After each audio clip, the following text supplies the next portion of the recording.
Important सवाल है, आपके बोर्ड एग्जामिनेशन में आएगा ही आएगा, ठीक ना। तो यहाँ से लड़ेगा आपका 100% क्वेश्चन। ये प्रीवियस ईयर क्वेश्चन को देखते हुए बनाया गया है। तो अच्छे से यार क्या करना, आपको जनरली सब्सक्राइब कर देना है, कुछ नहीं करना है, ठीक है। एंड आपको बताना है कि आप इस पूरे वीडियोज़ में कितने सही कर रहे हो। एंड सब्सक्राइब कर देना, दोस्तों में इस वीडियो को शेयर कर दो अभी, ठीक है। चलो पहला प्रश्न हम लोग करते हैं अच्छे तरीके से। SiO2 है, SiO2 क्या है? तो पहला का ऑप्शन होगा आपका अम्लीय फ्लास्क है, ठीक ना। ऑप्शन नंबर ए तुम्हारा सही हो जाएगा। मैं जो भी क्वेश्चन याद कराता हूँ, जो भी सब्जेक्ट में करा रहा हूँ, हर सब्जेक्ट में करा ही रहा हूँ, तो अच्छे से आपको करते हुए चलना है, ठीक ना। दूसरा सवाल, अयस्कों से गैंग को बाहर निकालने के लिए प्रयुक्त पदार्थ को कहते हैं। तो क्या कहते हैं? प्रयुक्त पदार्थ को फ्लास्क कहते हैं। क्या कहते हैं? फ्लास्क कहते हैं, ठीक ना। ऑप्शन नंबर ए हो जाएगा। अगला 3 नंबर का, अयस्कों में उपस्थित अशुद्धि को कहते हैं। अयस्कों में उपस्थित अशुद्धि को गैंग कहते हैं। क्या कहते हैं मेरे भाई? गैंग, ठीक ना। ऑप्शन नंबर ए सही हो जाएगा। अगला सवाल जो कि 4 नंबर का है, गैंग और फ्लास्क आपस में मिलकर बनाते हैं। तो गैंग और फ्लास्क आपस में मिलकर क्या बनाते हैं? स्लैग बनाते हैं। क्या बनाते हैं? ऑप्शन नंबर बी तुम्हारा सही हो जाएगा। स्लैग बनाते हैं मेरे भाई। क्या बनाते हैं? स्लैग। इंग्लिश में भी याद रखो, ऑप्शन में इंग्लिश में भी लिखा हुआ रहेगा, हिंदी में भी, ठीक ना। अगला सवाल, निम्न में एल्यूमिनियम का अयस्क है। तो 4 ऑप्शन तुम्हें दिख रहे हैं, कौन है? बॉक्साइट, ठीक है। इस तरह से भी यार लिखा हुआ रहता है, ठीक ना। तो कंफ्यूज मत होना, बॉक्साइट ऐसे, ठीक ना, यहाँ पर ऐसे, ठीक है। तो ऑप्शन नंबर सी तुम्हारा सही हो जाएगा। 6 नंबर का सवाल है, निम्न में कैलामाइट कौन होता है? कैलामाइट, ठीक है। तो कैलामाइट क्या होता है? ZnCO3, यही तो है, बाकी तो नहीं है ना कैलामाइट, ठीक है। तो ये तो देखने से आपको पता लग रहा होगा। 7 नंबर का सवाल, मैलाकाइट अयस्क है। मैलाकाइट जो अयस्क होता है वो क्या चीज़ का होता है? सिल्वर का होता है? नहीं, बिल्कुल भी नहीं, इसलिए आप कंफ्यूज होते हो। तांबा का होता है। ऑप्शन नंबर सी आपका सही हो जाएगा, ठीक ना। तो यार सही पकड़ना है आपको अच्छे तरीके से, ऐसे कंफ्यूज होगे तो कंफ्यूज नहीं होना है। विद्युत अपघटन विधि द्वारा शुद्ध किया जाता है। तो किसको शुद्ध किया जाता है? Cu, कॉपर को, ठीक है। अच्छे से याद रखना है आपको। 9 नंबर का सवाल है, NaOH, NaOH को हम क्या कहते हैं? तो 10 का 9 का ऑप्शन नंबर क्या हो जाएगा तुम्हारा?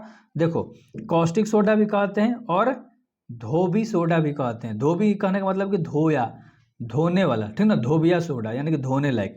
तो उपयुक्त ए एंड बी यानी कहने का मतलब क्या है कि ऑप्शन नंबर तुम्हारा डी सही हो जाएगा, ठीक ना। ए एंड बी दोनों सही होगा इसमें, ठीक है। 10 नंबर का सवाल है, एल्यूमिनोथर्मिक विधि से द्वारा निष्कर्षित होता है। तो क्या निष्कर्षित होता है? CR, ठीक है, CR, ठीक ना। अगला सवाल जो कि 11 नंबर का है, निम्नलिखित में से कौन सी धातु भूपर पट्टी पे प्रचुरता से पाई जाती है? ठीक है। तो 11 का ऑप्शन नंबर तुम्हारा, ये दोनों तो नहीं होगा, मैग्नीशियम सोडियम नहीं होगा, ठीक है। इसमें सी हो जाएगा, अल्यूमिनियम। क्या होगा? सी यानी कि एल्यूमिनियम, ठीक है। सिनेबार कहा जाता है HGS को ऑप्शन नंबर ए 12 का, ठीक ना।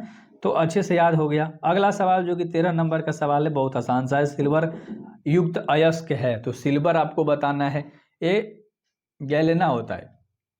ऑप्शन नंबर ए आपका सही हो जाएगा। मेरे भाई सब्सक्राइब कर दो, हर सब्जेक्ट में PDF दे रहा हूँ ना, हर चैप्टर का ऑब्जेक्टिव दे रहा हूँ ना, दोस्तों में शेयर करो ना यार। 10,000 सब्सक्राइबर पूरा तो सब PDF ले लो, फिजिक्स केमिस्ट्री सबका। निम्नलिखित में से किसका आद्र विधि द्वारा निष्कर्षित किया जाता है? तो 14 का ऑप्शन नंबर डी AG हो जाएगा। ऑप्शन नंबर डी तुम्हारा हो जाएगा, ठीक ना। 15 नंबर का सवाल है, वायु की अनुपस्थिति में होने वाली प्रक्रिया। जब वायु नहीं रहेगा तो उस केस में कौन सी प्रक्रिया होगी? जारड़ नहीं, चलो चारों ऑप्शन दिखाता हूँ, ठीक है। सिंपल निष्पातन, क्या? निष्पातन, ठीक ना। तो 15 का ऑप्शन नंबर क्या हो जाएगा मेरे भाई? डी हो जाएगा, ठीक है। 16 नंबर का सवाल है, ये रासायनिक सूत्र था तो मैंने ऑप्शन नहीं दिया है, नीला थोथा का। ये मोस्ट इंपोर्टेंट है, भी है, याद कर लो, CuSO4 × 5H2O, ठीक है। ये याद कर लो मेरे भाई, स्क्रीनशॉट में ले लो। अगला सवाल, किसके धातु क्रम में स्वतः उपचयन प्रक्रम का उपयोग नहीं किया जाता है? नहीं किया जाता है, ठीक है। तो ये तुम्हारे पास दिख रहे हैं, तो 17 का ऑप्शन नंबर क्या होगा? FE, क्या होगा? FE, ऑप्शन नंबर डी तुम्हारा इसमें मेरे भाई सही हो जाएगा, ठीक ना, ऑप्शन नंबर डी, ठीक है, FE। अगला सवाल जो कि 18 नंबर का सवाल है, सल्फाइड अयस्कों के सांद्रण के लिए प्रयुक्त विधि है। तो इन्हें विधि बताना है, तो फोल उत्पावन विधि, ठीक ना, फेन उत्पावन विधि, ठीक है। अगला सवाल जो कि 19 नंबर का सवाल है, कार्बोनेट अयस्क को ऑक्साइड में बदलने के लिए क्या किया जाता है? निष्पादन किया जाता है। ऑप्शन नंबर ए तुम्हारा सही हो जाएगा। ठीक है, 20 नंबर का सवाल है, स्पेल्टर क्या है? स्पेल्टर, ठीक है, 20 नंबर का सवाल है। तो ये अशुद्ध जिंक होता है। ऑप्शन नंबर बी तुम्हारा सही हो जाएगा, अशुद्ध जिंक होता है। ठीक है, एल्यूमीनियम तापीय अवकरण की खोज किसने की थी? खोज इसको किसने, मतलब गोल्ड स्मिथ ने खोज किया था, ठीक ना, एल्यूमीनियम तापीय का। ठीक है, अगला जो कि 22 नंबर का सवाल है, किसी विधि में कोक प्रयुक्त होता है? किसी विधि में, तो प्रगलन की विधि में। सी ऑप्शन नंबर सही हो जाएगा। ठीक है, और अगला सवाल है जो कि 23 नंबर का सवाल है, डेल्टा मेटल का अयस्क है? ठीक है, तो CuZnF ये तीनों डेल्टा मेटल का अयस्क है। ठीक है, तो ऑप्शन नंबर ए तुम्हारा सही हो जाएगा। ठीक है, 24 नंबर का सवाल है, निम्नलिखित में से लवण जो खनिजों में सबसे कम पाया जाता है? तो चारों ऑप्शन तुमने देख लिए। नाइट्रेट, क्या? Nitrate, option number D. यार बोलता हूँ सब्सक्राइब कर दो, ऐसा चैनल कहीं नहीं मिलेगा, इतने कम समय तुझे कुछ नहीं देगा मेरे भाई। ठीक है, तो अच्छे से सब्सक्राइब